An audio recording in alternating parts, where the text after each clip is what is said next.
I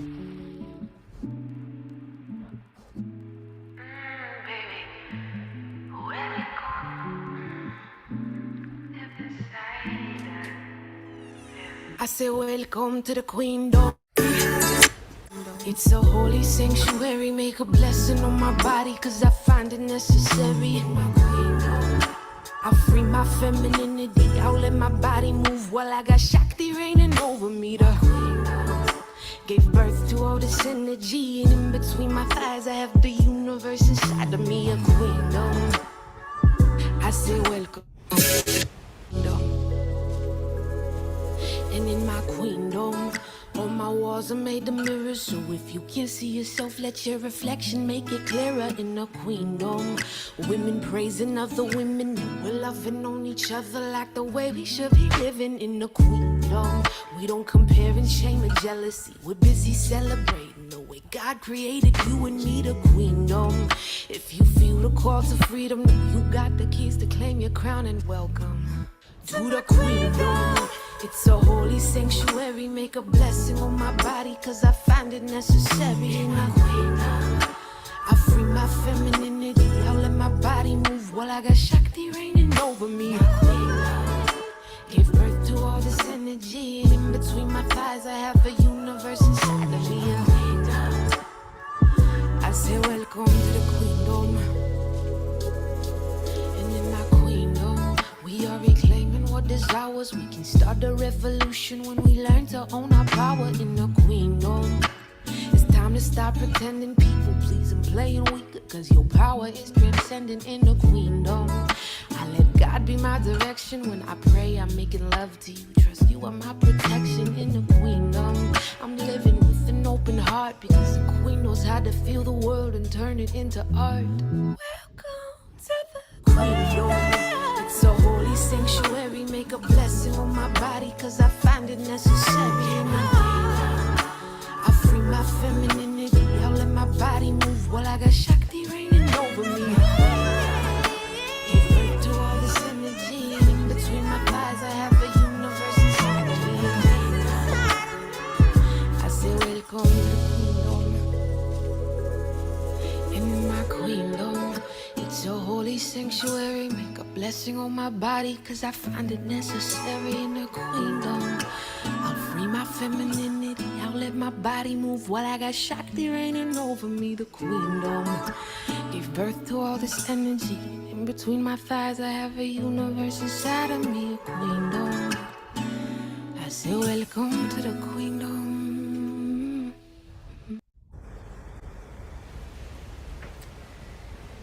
Greetings, ladies. Intimate group again this week. I'm sensing that depending on how things open, that I might stop the recording and stop the YouTube stream, just to create space for more connection and vulnerability and whatever wants to be alive in the field today. I know Bindi is taking a personal moment. Mama, if you're able to come on video, we'd love to see you. Thanks for being here. And also, yeah, hi. Sounds like you're driving. Yeah, just curious what is alive in the field right now, and in the art of counsel, as I've learned it from our teachers in Colombia, and the art of the mambetero.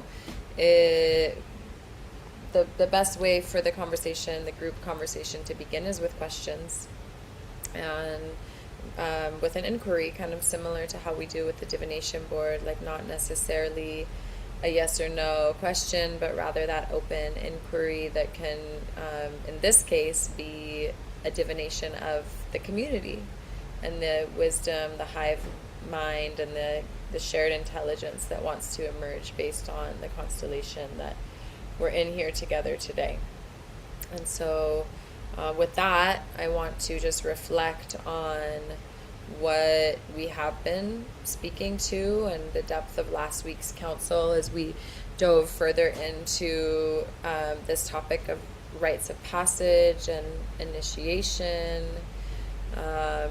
I feel also really curious about some of the pieces that came through with the divination board on Monday that some of us were present for in regards to how we as women are holding the masculine during this time. And that was also part of our conversation as well last week when we got deeper into like how we can hold accountability and integrity in a loving and compassionate way, and and also in a way that's firm and that's calling forward our men in their integrity.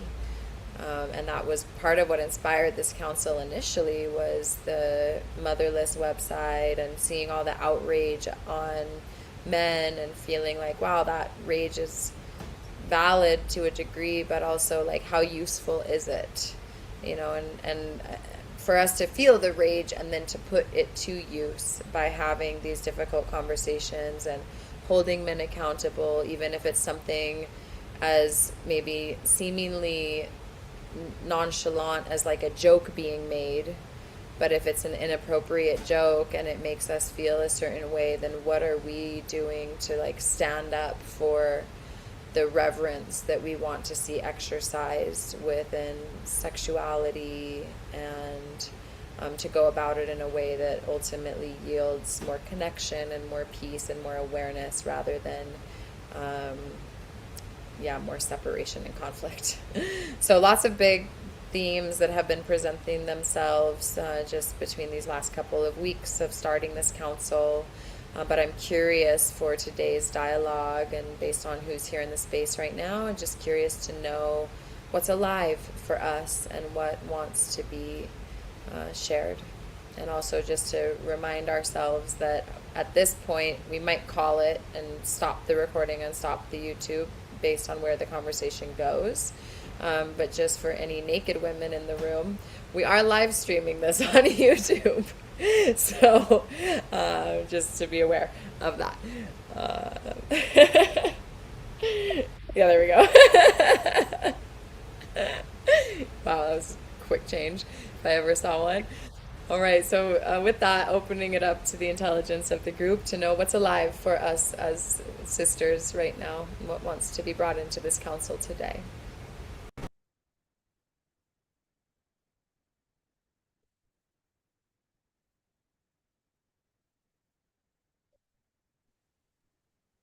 I think I'd be interested, especially since it's a more intimate group, and I'm sure there'll be ebbs and flows to all these weekly meetings, but maybe something around based on what we've discussed already, or like reviewing some of the things, like how do we begin? And we talked about this at the very end of the last one, I think. How do we begin to take small action steps, or what do we maybe want to be doing, even if we're not sure exactly, but like how do we like what are some actions that we can take within our community for maybe members of Inheritance Collective? What can we create that can then we individually share with our own online slash in-person communities?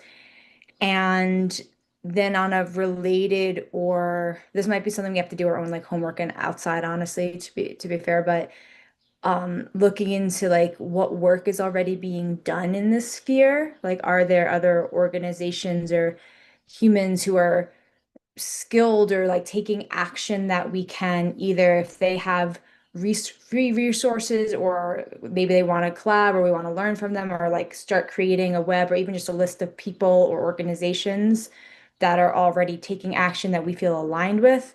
And like I said, that's probably something that we can all individually research and bring to maybe another meeting. So maybe focusing more on like what can we maybe begin to dream into doing as as actions. And as a final caveat, I guess, keeping in mind that this is a women's council, so our focus to some extent would be on what's the women's work we can all do individually, or what we can we offer to the community of women and children, youth, I think falls in. And then how do we feel we can, what is our role in what we can offer for men's work, or is that something that we're going to call into existence in the men's group and just leave that to the side for now? But like it kind of has been divided into like work we can do as women, what we need to do for our young people, and then what men need to do for themselves, and then how do we all weave together? So something along those lines, I think would be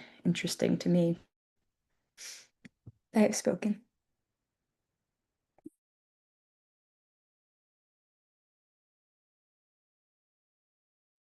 Hello, guys. I don't know the answers to any of that, but what is alive within me that I feel like could be a good share, like a story moment, I guess, of something that I recently experienced, touching on the point of where we were talking about when we're seeing something, we're calling it out and we're being active advocates for the world that we want to see. And so this was something that happened like a week ago. I was in a group of friends, and we were all just somehow this came into the discussion of some like big influencer who got canceled because something came up from his past that was based around like sexual assault concerning a minor at the time.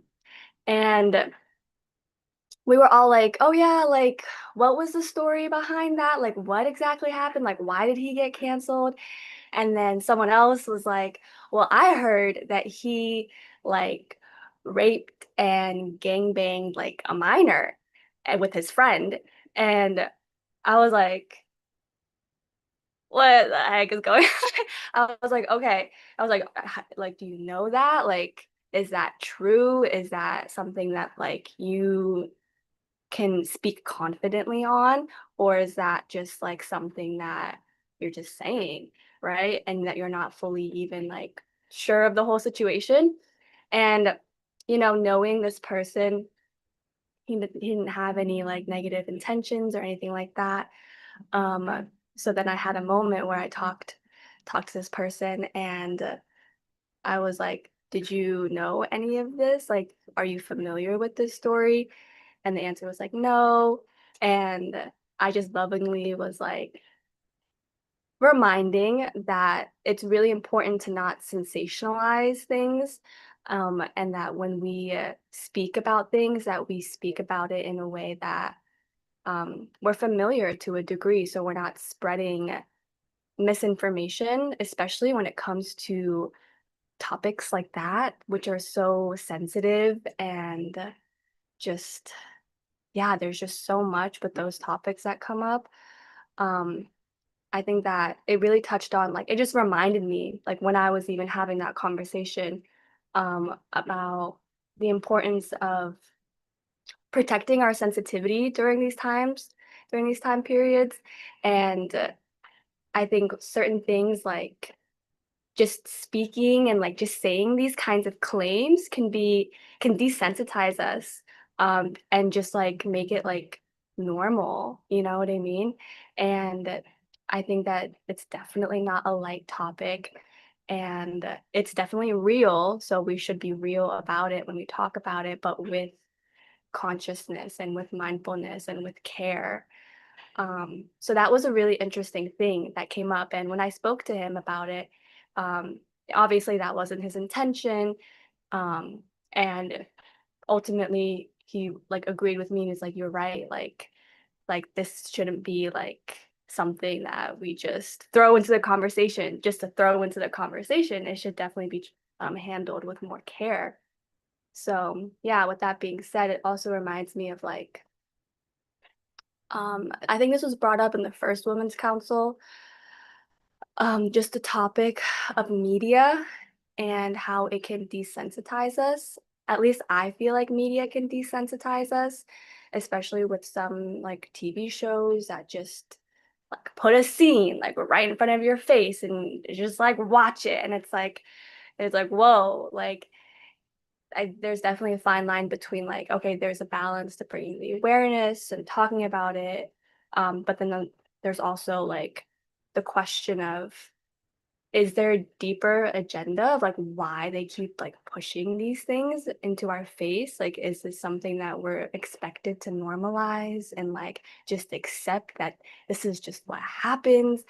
And yeah, I mean, I've watched shows that I literally had to stop watching because it was like too much for me to see. And like I felt it like so deeply in my body that I was like, I literally cannot continue to watch this show anymore. It is a form of like self-harm in a way if I continue to watch this show. And these are shows that are like popular, you know what I mean? And like that everyone talks about and that everyone like these shows get like awards and stuff, you know? So it's like really interesting. So yeah, I wanted to put that out there because that is what is alive for me right now as I enter into the Women's Council. I love that you're bringing that piece in, Bindi, because that was a big part of the initial dialogue of creating art and letting this aspect of the movement be fueled by art. It's already a part of Inheritance Collective with the Impact Fund going towards artists, as well as with the Women's Council. That initial meeting that we had last month was speaking to creating media that is on this end of the spectrum, that's reverent and inspiring and uplifting and is cool. You know, it's like almost like, you know, I think we mentioned last week that show Euphoria and how it's this like super popular show, like has dominated pop culture and is completely normalizing, even though maybe the intention was to like highlight these issues, it's normalizing and desensitizing and actually kind of creating a trend because they have someone like Zendaya, who's like a super gorgeous supermodel as the main character. I mean, I've never seen the show, but from what I think I watched like one episode and I had that same issue where I was like, this is harming me. I cannot continue.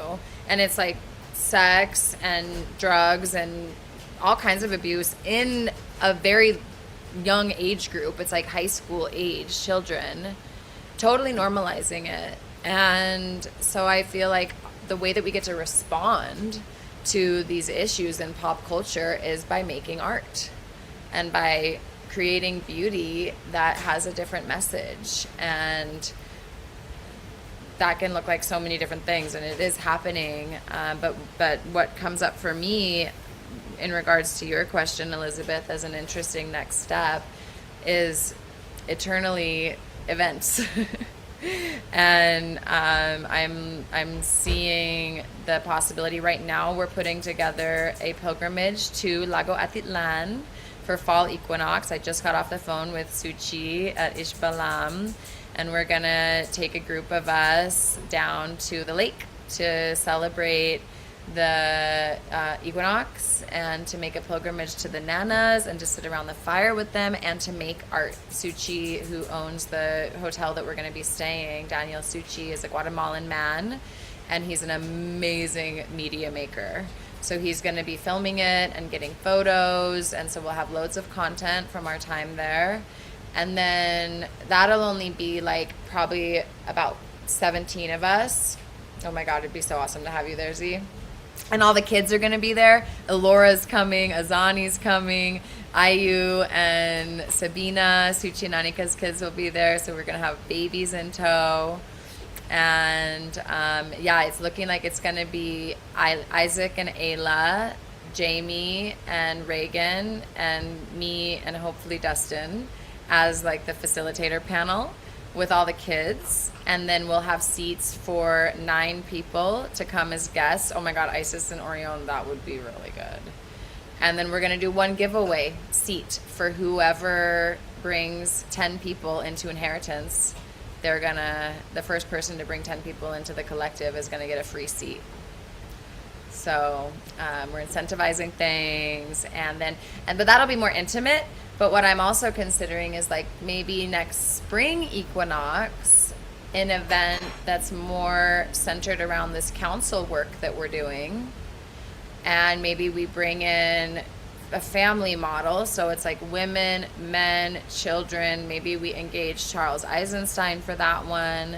We open it up to more like 30 people, and we really dive into doing like men's works, women's works, family work, and we're ideally down here in Costa Rica, and also including in that media making, and doing like some sort of like beautiful, artful demonstration that addresses some of these topics in a way that is almost like we put it through the lens of pop culture.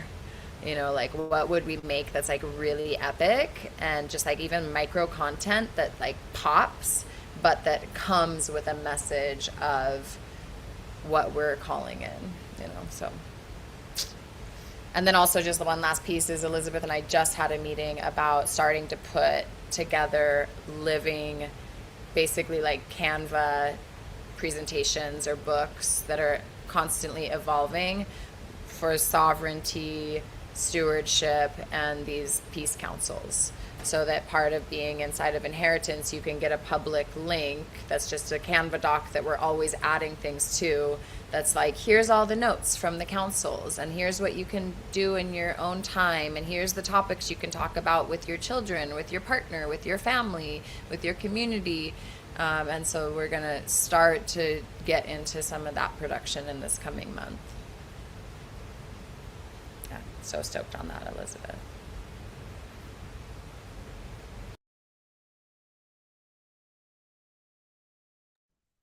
Yeah, Cindy, just go. Oh, go ahead, sweetheart. no, go ahead, go ahead. You go. I was gonna say, just looping back to what you were saying before about, I mean, I think without diving into that deep, deep hole of intent with some of what's being created and how intentional some of that is and for what purpose, I think that I I remember writing, it was like my senior thesis paper in college, and it was about is about violence against women in cinema, but like justifiable violence and how it was shown. And like I did a whole initial thing where it's like leaving out rapes, abuse, any of that stuff is like never justifiable. So let's just address that. But I focused on women in like contact combat sports, in in military realms, and then like superheroes. Partially, I literally the papers because I wanted to be able to watch Buffy the Vampire Slayer as like part of my homework, but that's besides the point. But anyways, um, I don't know where it is. It's like of all the things I saved, I cannot find it. It's so frustrating. But anyway, so in the paper, when I'm in the beginning part, I remember speaking about, and it's something that's come back again and again, and I'm like really proud of my college self, of all the things I've grown into and learned. I was like, wow, you're really on point there. I was like doing this studying about how it is. There's this like this glorification, and it's the putting us in the seat of like being entertained, where like you're watching violence or upsetting things happen. And if it was happening in real life, you would have a response. Like you would either want to do something, you'd run away, you'd be involved, there'd be some kind of interaction or reaction that you're having. But when you're put in the seat of like, this is an entertainment, it puts you in this weird space of like, I'm watching this horrific thing happen. And one, I can't do anything about it. Two, I'm not supposed to do anything about it. Three, this is actually entertainment. So like, relax, you know? So it was like, and it's something that's come back again and again where I'm like, it definitely does something to you if you're not conscious about it. And I've definitely gotten more and more sensitive to like violence I'm watching, and I'm in an interesting space now. I feel like I swung super, super sensitive where like I just like could not handle it. And also it's all, you know, because of how much real world stuff is happening. So when I'm watching something happening as entertainment, I mean, when it's really overdone, like like in superhero movies, and like someone's getting punched and they go across the room, it's like a little bit not realistic. So that's like a little bit easier. But stuff that's done well, that's like realistic, it is like I feel you, Benny. Like I feel it in my body, and I can't separate it from the fact that yeah, this is in a movie right now or a show, but like this is what's happening to real people in the world. It's a representation of that. And so I've had to like really sit with and navigate how much of this do I want to take in terms of like it's energy. I'm taking this in and I'm having a reaction, and that energy can be harvested in whatever way. It then affects who is around me, what, it can shift my space. So how much do I want to let this in? And that can, and honestly, that's true whether it's entertainment, movies, or social media about real events that I want to stay aware about. That's actually they're both there. And how much can I practice watching and seeing something and holding the container for myself to like both feel it and take it in without letting it like overwhelm me and be like, I can't handle this, because there's an interesting line between numbness and capacity. I don't know if capacity is the word, but that's what I've been playing with. Like the numbness of like, oh, here's another child being blown up in Palestine. I just can't feel it. Versus breaking down and I go into a bubble, curl up in bed, and I can't handle anything. To also then being like, again, okay, this is more information. This is upsetting. What can I do? Am I reposting this? Do I want it on my feed? No. Okay, I'm gonna pass on this. Kind of like being able to kind of hold that. And I think that's where it also really comes into play with what we choose to watch for entertainment, where it's like if I'm gonna watch something that has intense violence, is there something that I can be learning? Or like if I'm watching like a documentary or a movie where I'm like, even am I able to learn something or take something out of it? Or am I able to put on that phase of like, okay, I'm watching this for like, what's the purpose of like watching it? I think is like that's been coming through a lot, and not just like passively allowing it to come in. But I remember like almost regretting now watching like Game of Thrones when I watched it at the time, because there's certain scenes there that like I can never unsee and unfeel in my body. And like shows like that, it's an interesting play between I'm like, okay, now I know this, and I like it's painful because this what the way they're portraying it is because this stuff is what's happening. The torture scenes, there's like that is what happens. So there is a bit of that like, okay, I'm allowing myself to hold space for like the amount of trauma that people in the past or currently are going through, and can I do some kind of ritual releasing ceremony? Can I be intentional about, and also like, do I need to take that in because now I viscerally feel that in my body and I'm holding that frequency of some of those scenes that is not real. It was fictional, and it's like I literally can't unsee and unfeel like ever. So yeah, that's kind of what came through when you were speaking, Bindi. Thank you for bringing that into the space. I've spoken.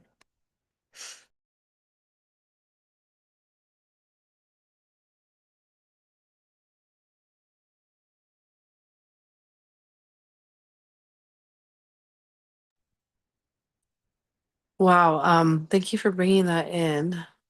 I mean, and just, to reflect upon that, like when I was very young, 5 years old, my nannies were like 16 years old, and they were watching scary movies, and it really messed me up for a long time. Like I was like 19 years old and had to be watched to my car. I couldn't go outside by myself. I couldn't like go. I was lived in so much fear. And these things, it's so interesting too, because, with the Phoenix Clan, I know that was like one of the main like foundational like lines through was this to change this Hollywood. And it's almost like there should be warnings on every movie about the content. There should be warnings about, obviously like with Instagram, they put a lot of warnings on a lot of the war scenes and the children of Gaza, but that was so desensitizing to where it's like war has become so normalized, and like death and these like fear-based things where it's like interesting because it's like partially there's like this aspect of it that is like warning you that this could be possible, but then it creates a whole field of like that's more possible than the other things that could happen, which is peace and tranquility and kindness and blessings and people guarding each other. And it kind of reminds me of this thing I saw recently, like about the guardianship part, where there was like a post somebody posted on Instagram. It's like, can we normalize, like, instead of telling women to get home safe, like to actually tell the men to make sure that the women get home safe, instead of being like, hope you get home safe. It's like, well, what about everybody else? Like, shouldn't they also be like in this guardianship of us? And something that's been coming up in my field is like, men in general have, um, and I've had conversations with my friends too. It's really interesting to like follow this thread about the midwives, about life, about the potency of life coming in on earth, and about guarding the seed from the man's perspective. And probably my last rendezvous, I should say, that I had with a man, there was these moments where it was like I didn't speak my truth about like where I was, just because I really wanted to like feel loved and wanted to like have this lovership moment. But then at the end, I end up feeling like depleted, and I didn't look at I didn't pay attention to where I was in my cycle just because I was in this heat of the moment. I'm 41, it's like, come on. And then there's this moment where it's like, oh shit, I was ovulating like full force and we did not use protection. And he didn't ask me and I didn't say anything. So there's this conversation that's been very emergent about like, whose responsibility is it? And I brought it up to my girlfriend and she was like, I don't agree. That was all on you. And I was like, I don't agree. I want to take responsibility from my part. But I also feel like as a man, like knowing that like in this heat of this beautiful moment, they have to also, I think it's equal, but I also feel like there's like this guardianship from a man that is almost like even more needed, like to really check in, like to really be in that accountability of like, where are you in your cycle? Are you on birth control? Are you not? Like, like, oh, this, like, is this worth it? What are the repercussions? All these things. And like a dear friend of mine, was sharing with me about 3 different women that he got pregnant recently. And he's not, I mean, like, recently within some years. And it's like, well, you know, who's responsible here? Obviously, it's like, it's both. And I get it. And so it's just really interesting to like hear these like navigation of, especially because we're talking about, especially with the Inheritance Collective, the midwives are literally birthing babies into the world. This conversation that I think that is like very much missing in the reality of the initiations that we go through as young people, women when we go through puberty, and men as well. Like talking about sex as magic, as summoning a soul from the ethers versus just this like hormonal chemical experience, like how serious it is and how beautiful it is also. And then like this aspect of like, I was surprised that my friend was like more putting this on me, where I was like obviously taking accountability, but I had this experience with this guy twice, and both times I was in my highest ovulation moment, and both times I didn't use protection, and both times I took a morning after pill, totally messed my cycle up, and these like things that are just like very real. And I was like, God, how old am I? Like, what's going on? It's like these moments where we just like want to feel love and connection, that we're like, whoop, everything else like just like we forgot about all these other things. That's why it's like, yes, obviously I have a lot of responsibility there, and these men folk like need to also be responsible. So anyway, I think that is interesting how that all came forward from what you were sharing. And unfortunately, like I remember movies when I was little, like where men were raping women, and also that was like a very colonizer activity as well. So if you go to historical movies about like indigenous people, about cowboys and Indians, the saloons, like all that, it was just like horrendous what was happening. And I even remember like when I was first started to go to concerts, like before like the Me Too revolution, where like men, like if you stood up like on like a gate to like get taller, then men would just like naturally grab your ass. It's so crazy. It was so crazy. And I'm like, what are you doing? Like, this is not okay. And then, like, in Latin American countries, unfortunately, like the cat calling, and like, I was in a situation in Nicaragua once where, some man, like, we were riding a carriage ride around like the little, like, colonial block thing. And this guy, like, jumped up into the carriage and, like, was groping us. And it's just like these, like, things that are just like, what's actually happening, and how do we address this? And then there was another thread that came up actually that, when Charles Eisenstein, we spoke about this originally about the motherless experience and the things that he had to say. It was like, ooh, this is deep, like, how do we hold this accountability? How do we lean in with curiosity and not like judge and be like, you're disgusting human?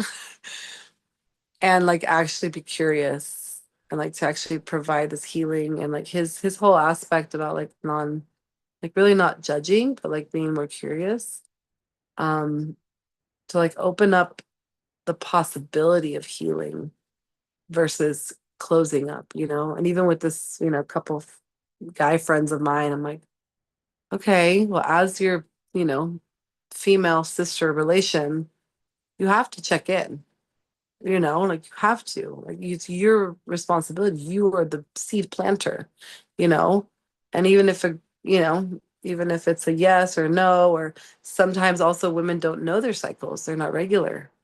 And so these kind of things get like super tricky, and even if he were to ask and she doesn't know, where's this line of connection? And I did hear recently, I had no idea how many abortions are actually realized every day. It's a lot, thousands of them, so it's like, where can we find this balance of tuning into like their sexuality and that like delicious desire to be in these experiences, but without necessarily like being irresponsible to where we're relying on abortions and things like this.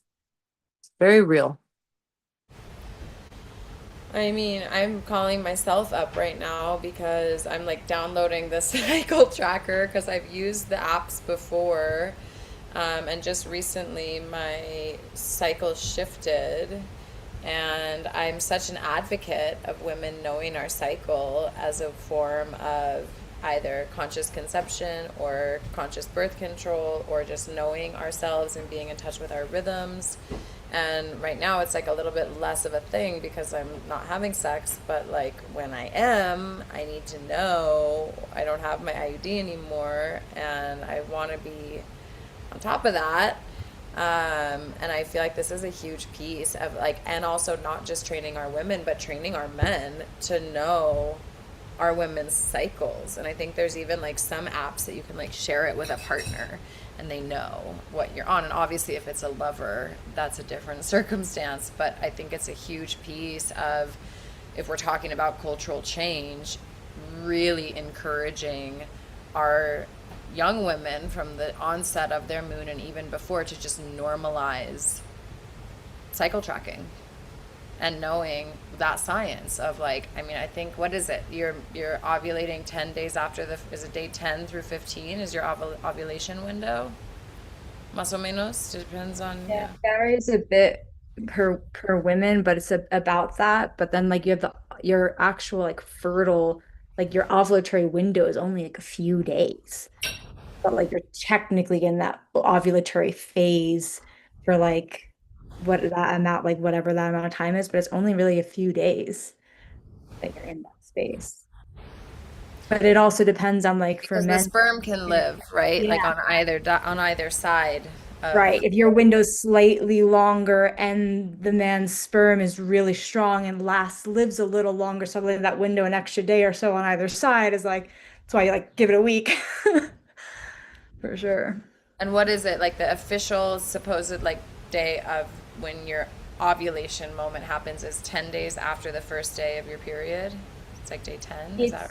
It's so what I've been so I'm we're actively like thinking about conceiving, and so I've been tracking really carefully, but it really depends on like it's actually interestingly, also speaking about entertainment, the movies all show it wrong. They show women being like, okay, I checked myself, I'm ovulating, let's have sex. And it's actually like 24 to 48 hours later.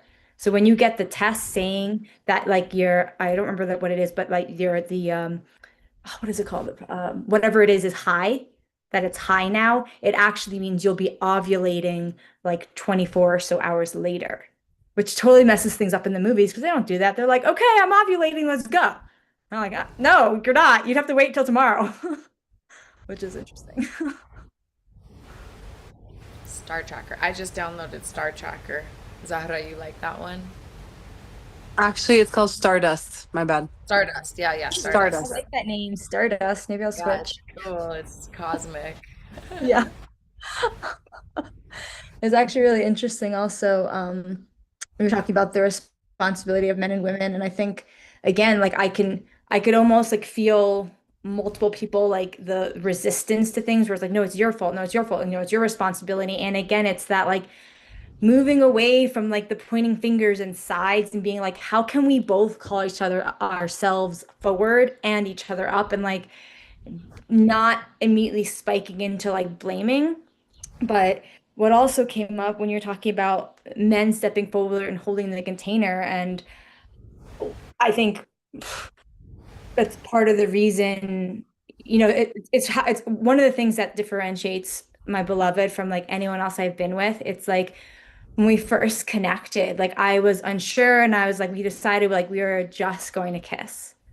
Like, or it isn't just gonna kiss. And I was like, I was honest with him. I was like, I was pretty good with my energy if it's not activated, but once it's activated, like you're saying, Zahra, you're like, oh, let's go. I'm like feeling it. It's been a long time. And I spoke that into like, I'm like, I am not sure how great I'm gonna be if like we start kissing and then I'm feeling it and like I might change my mind. And he's just like, all we're gonna do is kiss. I'm like, okay, but like I might want to change my mind. He's like, I've got this. All we're gonna do is kiss. And he held it.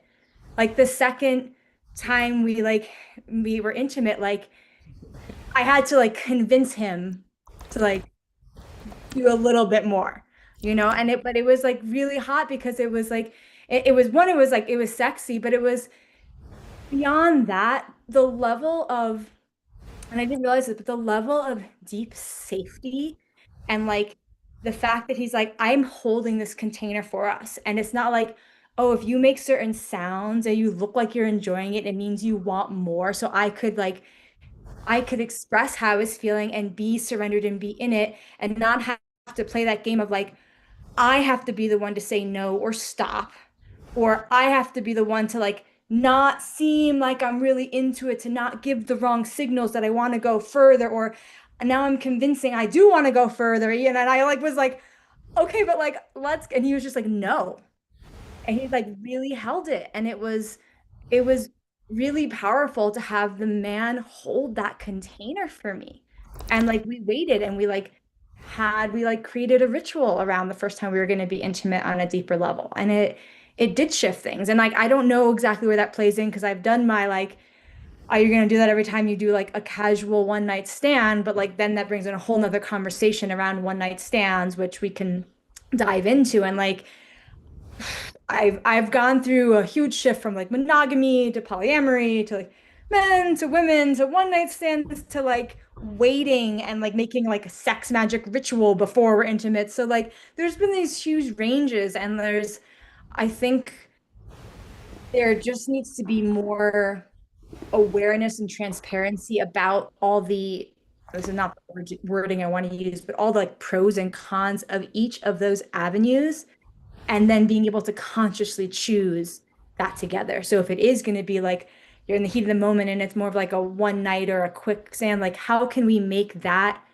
be in a way that like obviously exactly what you're saying, like checking our cycle, remembering that, but making it like that's part of the conversation automatically, and not that it's like, oh, we're gonna like break the mood if like we stop and have this conversation.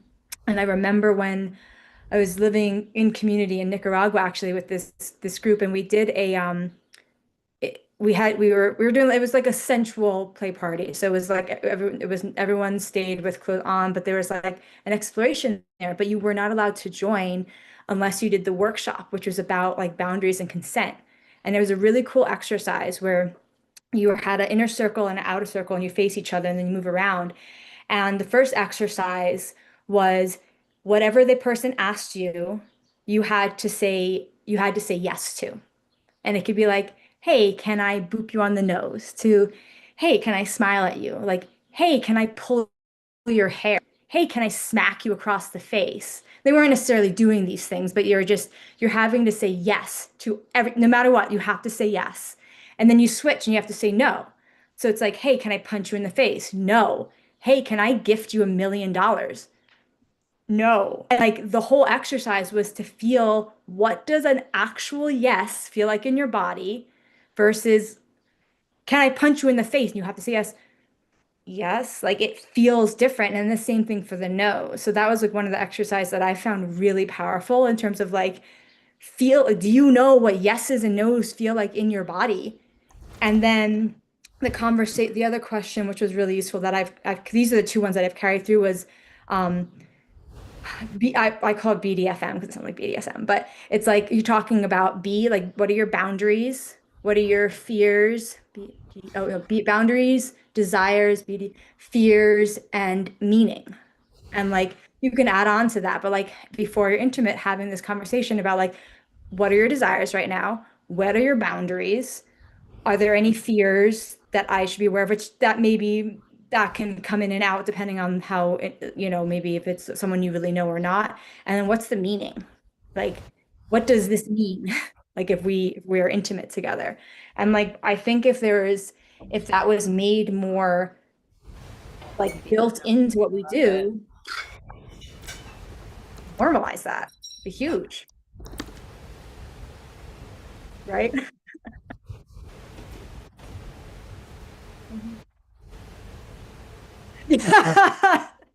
Yeah, pretty much, Roxy.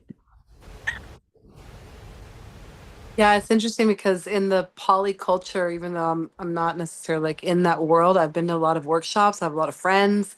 It's really interesting to me because there's this like world that is open of this consent culture that also has emerged that is more prevalent and prominent and sought after as a tool when you're in this different sector of sexuality. It doesn't mean that you have to go to any like beyond any boundaries. I know people who have like all kinds of different lovers and play partners and things like that, but they never penetrate. Like there's all of these like really incredible intricacies of sexual like nature and sensuality that don't necessarily have to be like a penetrative experience. But the world of the consent, and like you said, this workshop, being in these workshop spaces, even like, the consent for like even like a hug. I was actually like I had this moment once with a friend who was like very much like deep into this consent world whenever it was like really first emerging. And I gave her a hug and she was like, wait, are you wanting a hug? Or do you need a hug? Or no, are you wanting to give a hug? And I was just like, huh? And she like really wanted to know what it is I was wanting. And I was like, oh, okay. I felt like really kind of like called out. I was like, I don't know. I think I want to like give you a hug. She was like, I just want to know. Because if you want a hug, I can give you a hug, but that doesn't necessarily mean that I might want to hug back. And it was just like this like kind of ridiculous moment that I felt. It was just like kind of like wild when I was like, yeah, it was really interesting. I just like felt like I was like, I don't even want to hug you anymore. But like, but yeah, it was just really interesting. It was just like so beautiful because it's like, oh, maybe sometimes I just need a hug. And I can just say that, versus like, giving a hug as a guise for needing a hug. I'm a hugger anyway, so I like to hug regardless. I have friends that are neurodivergent and I'll just hug them and they won't hug me back because they're just like, I don't know how to do this thing, but I receive your hug, but I'm not gonna hug you back. I'm like, okay, that's okay with me. So it's just interesting. It's even that like little tiny thing, even like with kids, now moms are like, you don't have to kiss everyone and hug them if you don't want to. And I think that's also really beautiful, changing that whole culture with the children from the beginning. It's like their sovereignty matters and like what they want. Obviously I love a good hug and a kiss from a kiddo, but if they're not in the mood, that's okay.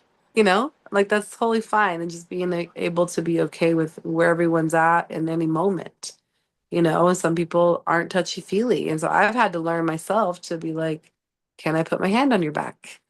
You know, if it's like people that I don't know very well. Usually, you know, with my friends, it's like fine. We know each other and love each other. But, you know, there's all kinds of different people now. And especially with these new classifications that are in beautiful words and opportunities to learn all the different intricacies of autism and neurodivergency and like just so many wonderful spectrums of humanity that we get to even be more curious about the full spectrum of what it is that what people are comfortable with. So it's like even beyond sexuality, intimacy in general. A dear friend of mine, she's like, I don't hug people when I first meet them. And so because I know her, I ask people, I'm like, can I give you a hug? You know, not to be awkward. And sometimes they're a no and not being offended by that, you know. Okay, I'm going to come in here. Hi. Babe. Wow, went a big circle here, and I'm glad you came back around to children, but I'm going to go back to the concept of this whole circle of, you know, our bigger vision of ending war and rape. And I've been sharing the concept with some of my peers, and what I'm hearing more than anything is, oh, that better start at birth. Like, we better start just teaching the next generation. And, you know, everything you've brought up here, normalizing, understanding what intimacy is, giving children the opportunity to have boundaries, giving, you know, as children are growing, having them normalize our natural bodily rhythms and what that means, whether it's, you know, boys understanding rhythms of, you know, understanding both the rhythms of the feminine and the masculine. I mean, all of this, and it's a good thing we have 100 years, because it really, it does take a redesign of the thought process, and not normalizing these ignorant, violent, disrespectful behaviors that have become normalized. There's so many people in dysfunctional relationships and just staying there because it's something that's familiar, and they're feeding that okayness of not being treated right or seen or hear. And it's going to take, you know, that those populations need to be supported too. But I think when we're looking at, yeah, marital rape for sure, and when we're looking at, you know, really shifting consciousness is what we're talking about. It's like, as much as we can, and all of you are at that stage of motherhood, it's just like, this is the most important thing we can do is, you know, like when I grew up, we never ever even talked about sex. We had to learn it from books that we found in the back of the closet of your parents, you know, but no one ever talked about it. Both abortions that I had in my life were with lovers, my full-time lovers, and both of them, I remember telling them, oh, this is not a good time. Oh, you'll be okay. It's going to be fine. We'll be fine. You know, and they disregarded the fact that I knew that I wasn't in a good place, that I was susceptible, and sure enough, you know, the pregnancies occurred.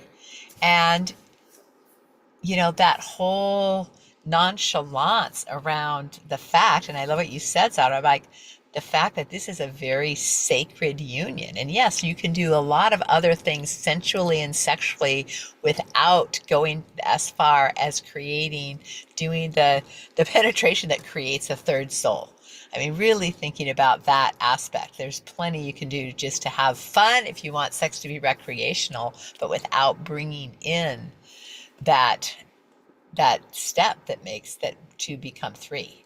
And I think just doing the educational piece and the opening conversations with, you know, with children, and that's where it's got to go. So somehow educating the adults, the child, you know, the child bearers to educate and to start acting in that way first and foremost, so they can pass that on. And I think, you know, I think a lot about, wow, what's it take to eliminate that energy? And I've been thinking a lot about men, and there's some women that are forceful in this way, but mostly it's men's lack of you know, it always comes back to lack of power, lack of love, and they have to exercise it in that way. It's like, what's going to heal that?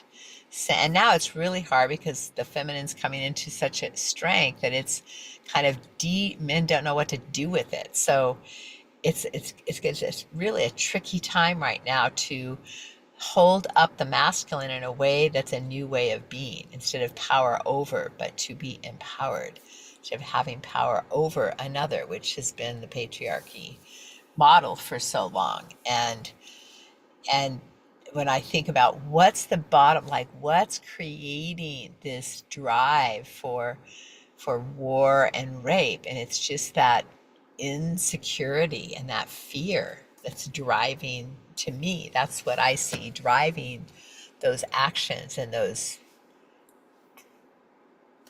to find a way that they can feel powerful because they're feeling insecure.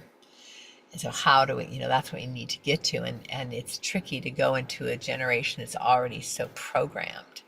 And so I really do have strong belief and faith, because these conversations are happening, that we can bring in the next generation, do what we can with this generation, but of child bearers, but then really bring in the next generation, because it's going to take that. It's got to be a different operating system altogether. That's all I have to say about that.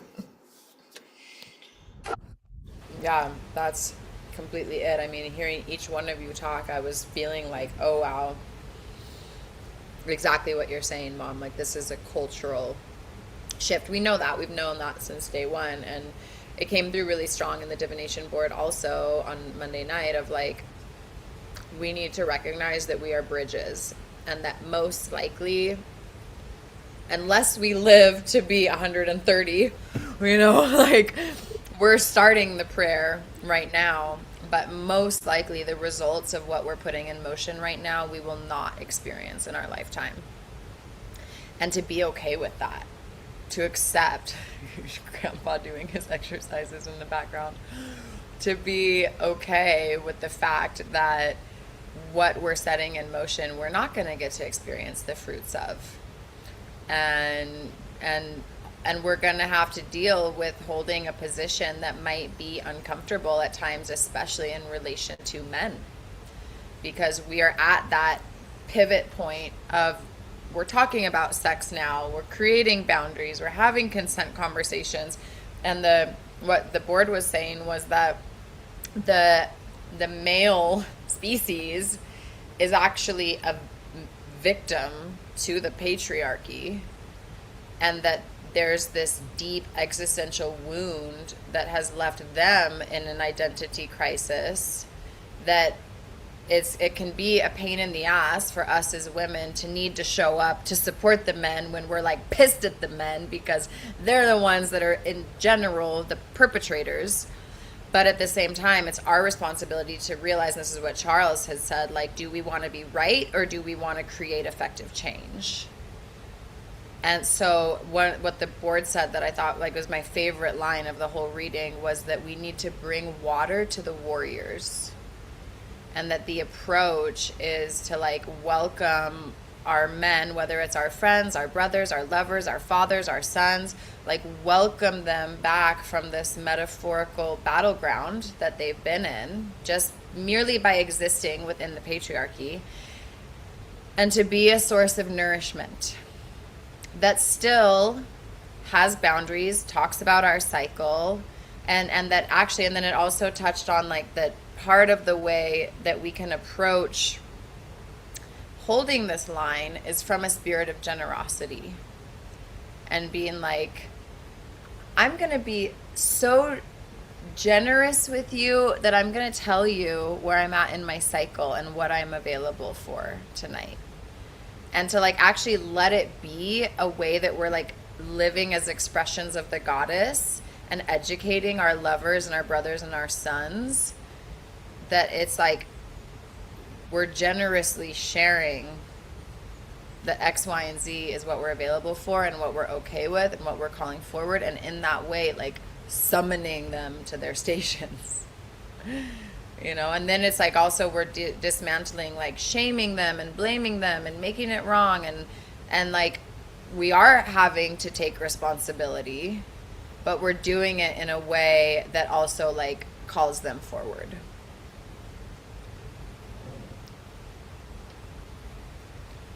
Well, I can't hear you. Yeah, you're. Wait, I can't hear you, Mama. I think you're on your Bluetooth or something. There we go. Try again. No. No. Try muting yourself and unmuting yourself again. There you go. No, Are you? I can't hear you. Is your? Did you get connected to your car or something? Turn your Bluetooth on.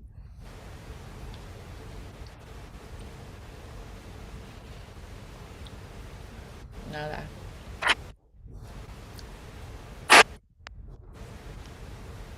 Is your mic covered by chance?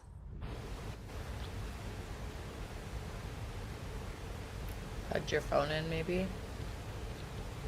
Yeah, if your phone is charging, sometimes it automatically connects to the car. So I turn it Oh, there we go. Now it's working. Can you hear me? Yeah. I don't know. I did nothing. Anyways, what I find really fascinating in this one, you've probably seen him. He's not, someone's pointed him to me from social media, but he does man speak. But I've scrolled through his feed, and he's like educating men about women's cycles, and I'm like, this is good. Men speaking to men, like, you need to understand what cycle your women are in. And you know more about this than I did, because I didn't know any of that. I mean, Roxanne talks about the luminal, whatever that one part is, and plus I don't, my cycles have been gone a long time, those cycles.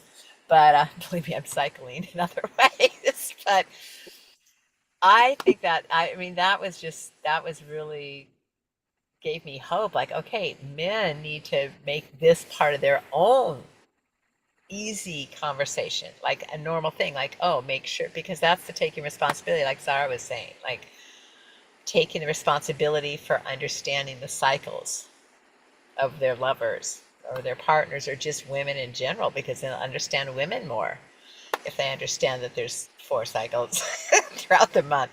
Just like Alejo says, get to know a woman. You've got 4 of them in one woman every month. And so that was, that's the kind of thing that's like, okay, thank God that conversation is happening. And so, those things, and I know a lot, that there are men that we know in our lives that are beginning to step up to this and really hold them in high regard, and cheer them on, and keep them going, because it is happening, So I want to admonish the ones that are actually stepping in and really standing on the ground of creating that connection. That makes me curious about, oh my gosh, what is the 2 main like men's focus groups? The Sacred Sons, Thank you, Sacred Sons, and there's another one, Mankind I wonder if they talk about these Project. things. I wonder. I'm very curious about that, because I've never heard it. Obviously, it's like more of like a helping to support men in their processes and things like this, but I'm curious. Yeah, dude, I want to see them talking about it publicly. Yeah. Like, not just in their, maybe they're talking about it in their, but like, that's the media that these men groups ought to be putting forward. And they have the platform. Exactly. Yeah, like, I loved that thing you posted, Elizabeth, on the school page, on our IC school page, with the Native brother talking about how the term for rape literally didn't even exist before colonization. They didn't have a word for it, because it would make you like a non-human. And that actually rape is a form of systemic oppression. And it's like the colonizing mindset is so interesting. It's like we're colonizing the earth, we're colonizing the women through the wartime tactic of rape. And I think this is a huge calling forward for our men that are in positions of leadership. And like what I would like to see come out of there was like the retaliation about motherless, but also it was like about a week of like hang the men off with their dicks and then nothing. There's been, from what I've seen, at least in my little universe of virtual world, there's no follow through, there's no accountability. Like this is the only thing that I've seen that's like consistently like let's keep talking about it, rather than just like, oh, we were pissed and now we're just going to ignore it and go back to, you know, the million other problems that there are. But it's like we need to have a consistency over time, and then there also needs to be the calling up. I think this is such a fantastic action step of like connecting with the men's collectives and be like, okay, brothers, what are you doing? How are you holding yourselves accountable? The sound is off again, Mama. I don't know what's up. Oh, damn it, she says. There we go.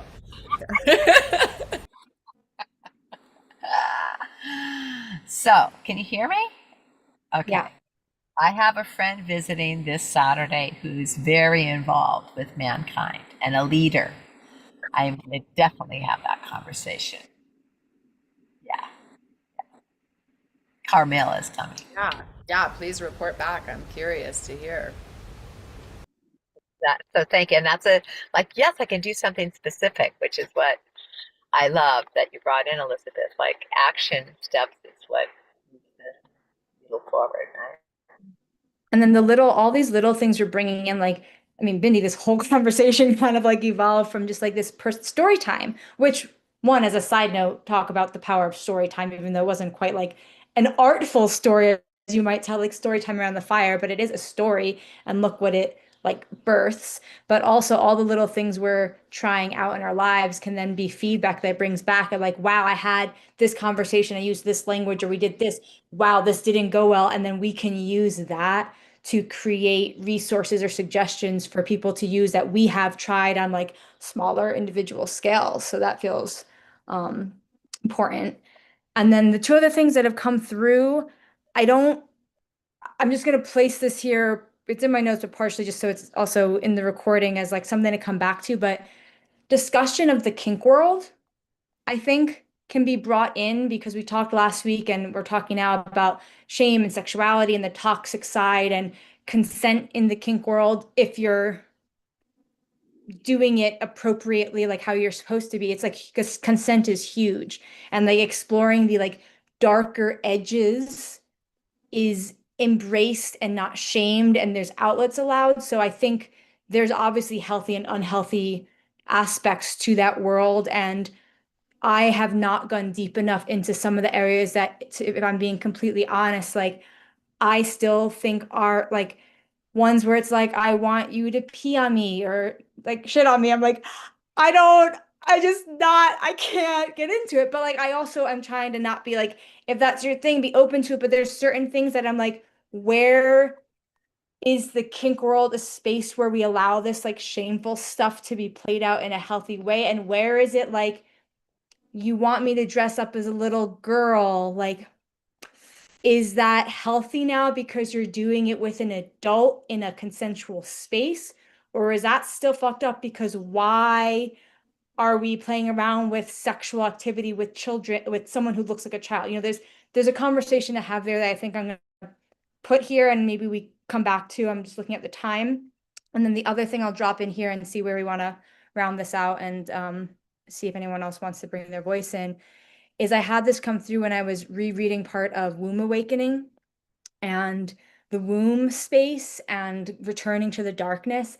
And like it came through like the idea of like darkness retreats, but a couple things come through. You know how your mind goes and you have all like a gazillion thoughts at the same time, and then trying to explain it takes way longer. But I had what come through was like the darkness retreat mixed with like what Isis was talking about with like burying men in rose petals, and like an idea of, for men and women, I think it would be beautiful to return to the womb for women as well as a healing practice, but just staying on the men for right now because that's where we've kind of gone, creating almost like a darkness retreat ritual where they're in like a dark space where they return to the womb, and like there's like women attendees, so like they're being like cared for in some capacity by women. And I haven't thought it out. I just jotted it down as something that was coming through, but creating like experiences for men where they can like return to a womb space, like darkness retreat, something with Isis and the rose idea being tended to by women, something in that realm as like some kind of healing experience. I just wanted to place that into the space as like ponder on how that might evolve. Rites of passage, yeah. Yeah, I mean, let's hold on to that and maybe have that be some of the starting conversation for next week, because I was thinking that too, of like just to get into the thought of like, okay, if we were to start putting together some simple rituals to practice, either self rituals with partners, with community, with family, even, like what are the rites of passage and what are the stages of life that we would want to be honoring, right? Of like, obviously, like onset of menstruation, I think that's called like there's a word for that, monarchy, what? Menarche.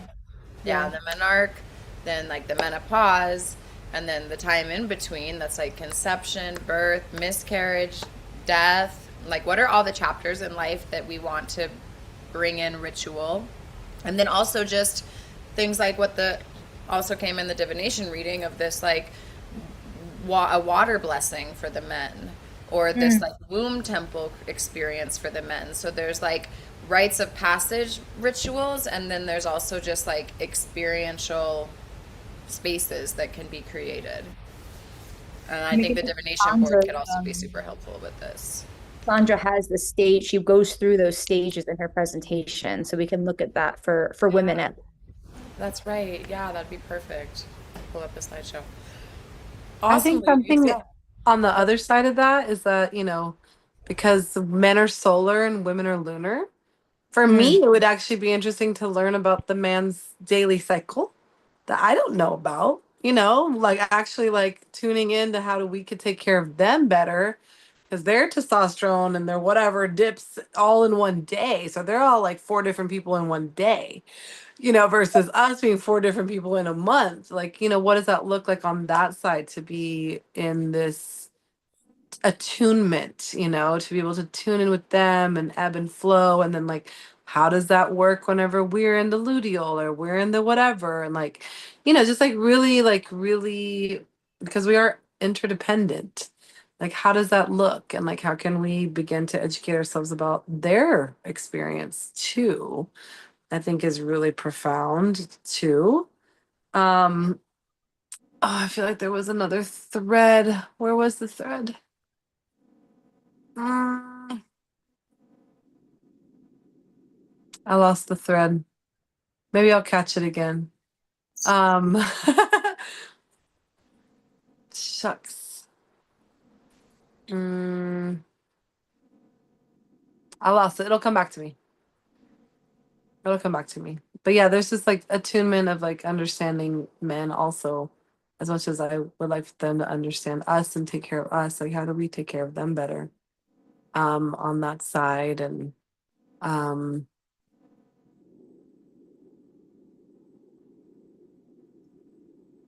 curious also just about, we are learning about us as women and their cycles as we age. Like, how does the man age? Not just in their daily, but like in their own like cycles of life and their metamorphosis, because they move through. They have to kind of go into all this like eldership and things like this. And I know that Eli also has like a circle that I don't remember exactly what it's called. It's like kind of like a cycle of life, where we are in the cycle of life. And then, I found another thread. Ricky mentioned to me the other day that in the Cherokee world, that all men treat all women, young girls, elders, teenagers, etc., as they see them all as their sister, their mother, their daughters. So this whole world of like rape or sexual like assault or molestation like doesn't exist.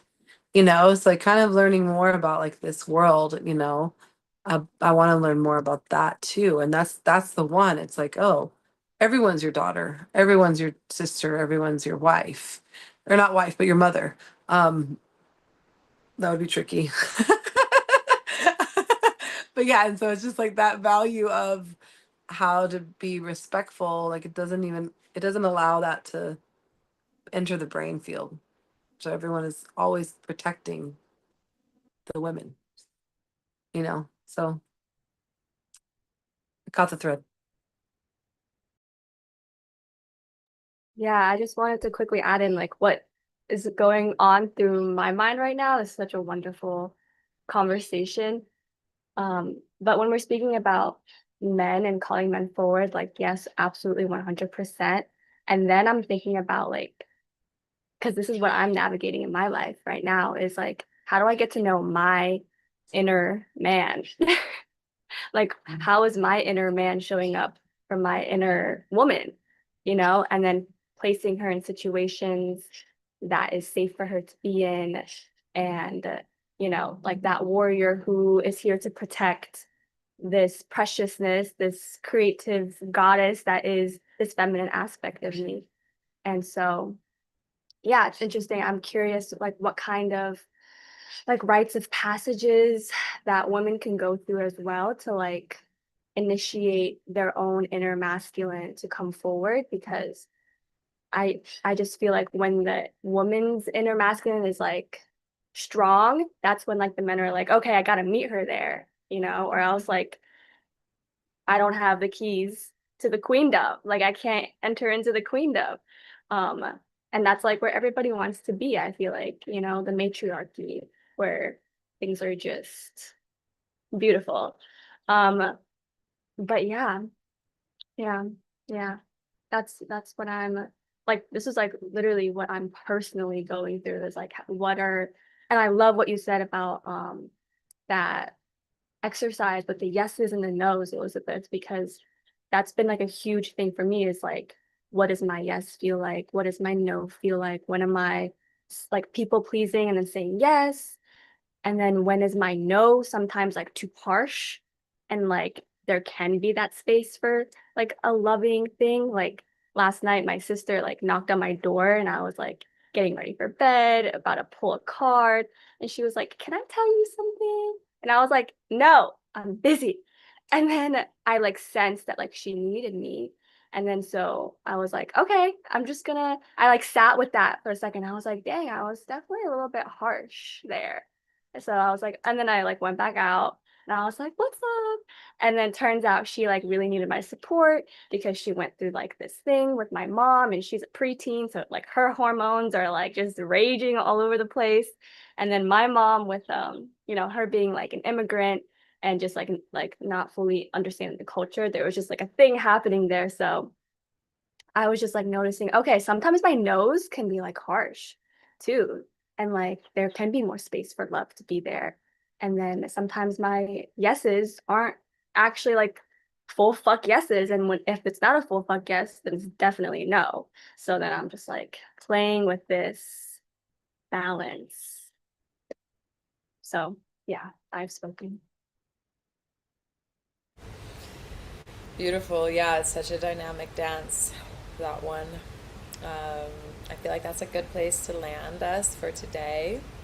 Thank you. Wow, what a deep dive just within this small circle. Super grateful and in awe of what is possible within us. And I'm looking forward to next week and hearing from you, Amma Sophia, about your conversation with Carmel and just everything that's integrating between us. And I love how we're building, like it's showing now with consistency. I'm gonna encourage some more women to like get consistent with this, because it's just really awesome to not have it be like a little here and a little there, but actually like build a conversation. So thank you for showing up consistently as you're able, and we'll see you next week.